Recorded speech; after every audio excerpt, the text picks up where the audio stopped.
I wonder if you can help us understand what's happening with Doge at Social Security, because with the IRS, this system that was trying to be accessed or is being asked to be accessed has a lot of personal information, much of the same personal information that you would be able to find at the Social Security Administration.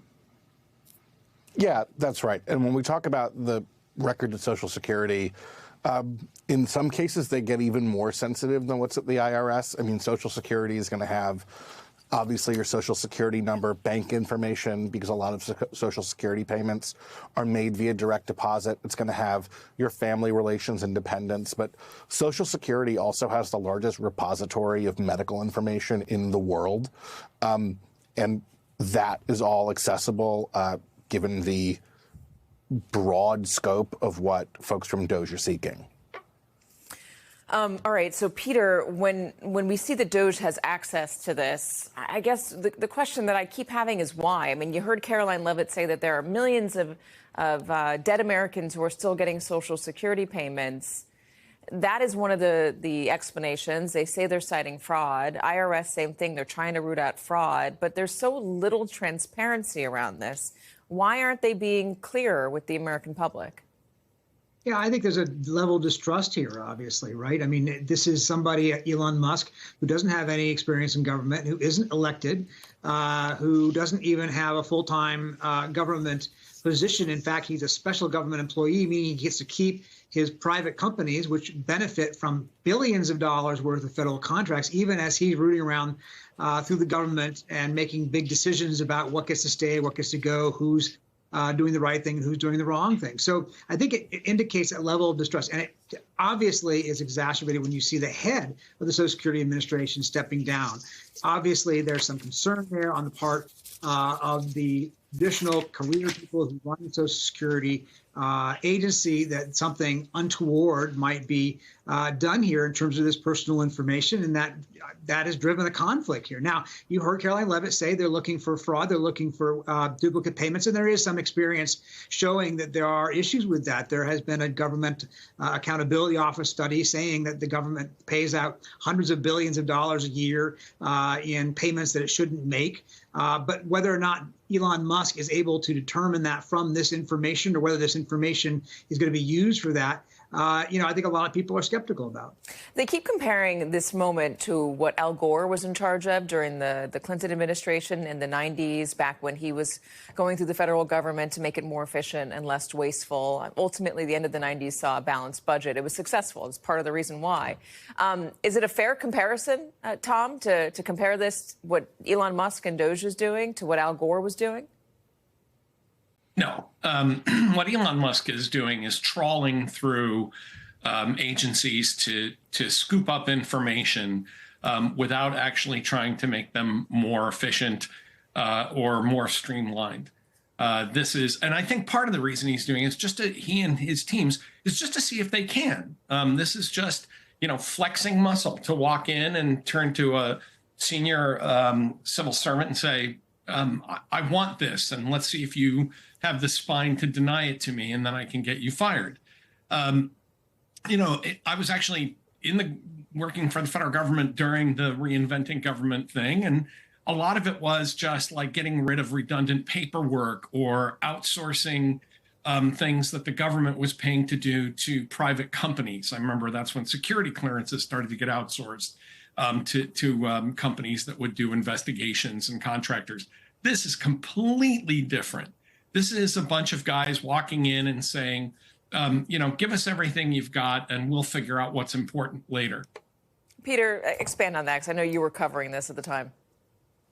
Yeah, I think that's right. Look, you didn't see mass resignations when Al Gore did this, right? What you saw was a methodical process trying to figure out what works, what doesn't work, what could be made better, tapping into the expertise of the people who actually do it all the time, as well as people from the outside who brought some wisdom to bear on it, but not setting them up in conflict with each other, right? Not setting them as if it's an assault. Remember, Russ Vought, who's now the OMB director, said that he wants federal agency employees to come to work and feel that they are the villain. So this is the way Elon Musk and his team look at it. Everybody in the government today is a villain who is somehow, perpetrating a deep state conspiracy against the American people. That's that's fine. That's obviously good red meat for a political campaign, but it may or may not be the most constructive way to actually find genuine fraud, waste, and abuse if that's your goal. Yeah, he says he wants federal workers, the civil service, to feel traumatized. He wants them to feel trauma from what Donald Trump does in order to gut the government. He doesn't want them to feel like they're the good guys at all. He wants them to feel trauma. He's been very clear about that. What is the goal, though? I mean, not what is the goal? Why does Donald Trump have this sort of authority? How did he get this sort of authority, this mandate from enough of the American public to put him into office, Tom? He doesn't, and we shouldn't accept that framing. He doesn't have a mandate to do this. He had a mandate to be Donald Trump and come back for a second term, but I think, nobody shouldn't say expected. Let me rephrase the question. Sure. Why was the ground so softened in order for him to be in a position to do this? Why you wrote a whole column about the downfall of expertise or the targeting of expertise. Why did Americans suddenly stop trusting the experts, stop trusting that the government could get the job done? Well, that story goes back a long way, but in the immediate term for Donald Trump, in part, it's because every day Donald Trump and his subordinates and his lieutenants came out and said, the government is not trustworthy. I mean, they messaged this every single day to the point where people started to believe things that are just bonkers about their own government. The kind of things we're talking about now with, the billions and billions being paid to dead people and deep state conspiracies and a lot of other nonsense. So the ground was softened because Donald Trump and his people prepared that ground quite well, especially after the pandemic.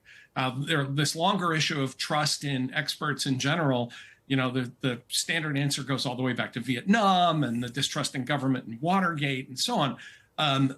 But there's a much longer story there. The reason that Donald Trump can do the things he's doing right now is because he has pumped out a lot of falsehoods and a lot of lies about what government does and what's going on. And he throws that into the informational bloodstream the way Musk does and just makes assertions and says, terrible things are happening and they have to be stopped. And people go, okay, I guess that must be true. Jacob, when we're talking about these sensitive databases, the IRS or the Social Security Administration and the information they have, why is it normally that it's a career civil servant who has access to this alone? Why do the political appointees not, why are they not usually able to get their hands on this information? Yeah, that's a great question. These are databases designed for bureaucrats who have taxpayer or consumer or beneficiary facing jobs to do their jobs. So when we talked about the IRS database yesterday, I mean, this database actually takes 60 different databases and puts them in a funnel so that when I call the IRS with a question about my taxes, the agent on the other end of the line can pull up my account and there's all the information. Same thing at Social Security. Sometimes these are also used for business analytics and enterprise management with deep insights into organizational performance that can be rather granular. Even if the financial data is anonymized, the performance data can be rather granular and can flick at the kinds of people who are being served.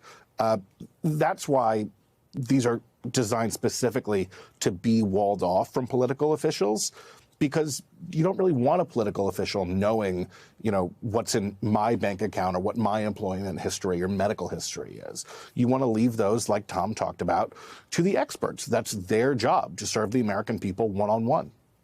So what happens if your information gets revealed? What happens if you find yourself in a position where your medical records are suddenly online or your personal tax information is suddenly online? Barrett, is there any legal protection that you're going to have against the federal government if that happens? I mean, there are laws that require the government to treat your personal data with the utmost care and privacy and certain restrictions. How these laws are going to be enforced remains to be seen. And I can understand why people feel nervous, but there are laws that protect you. People would be able to bring civil suit and potentially even criminal charges if these data leaks were done negligently or, in a truly irresponsible fashion. Kate, I just wanted to go back to one thing, and that's this concept that looking for fraud is somehow a new priority. I would just say, in my many years as a federal prosecutor, we aggressively prosecuted cases of fraud over Social Security matters in both Democratic and Republican administrations, including cases involving people who had died and were receiving benefits, including cases of people using fraudulent Social Security numbers. We made these cases. They were always a priority, and we did those without needing access to special databases. That wasn't permitted. What you needed was people who had experience and expertise, not this special unauthorized access to data. Say you're politically targeted. Do you have legal recourse then? So again, I think this is all kind of unknown territory. I think my short answer would be yes, I hope so. For example, if somebody, a political enemy had their personal data released, I would still hope that we have some laws that would protect them from this kind of vindictive action. But, as we saw with things such as the security details being released, we're in new territory here. So unclear, but the courts don't like a chaotic system. So I have to imagine they are going to still be some sort of a last resort for people if they've had this, special targeting of them because of their political beliefs or positions.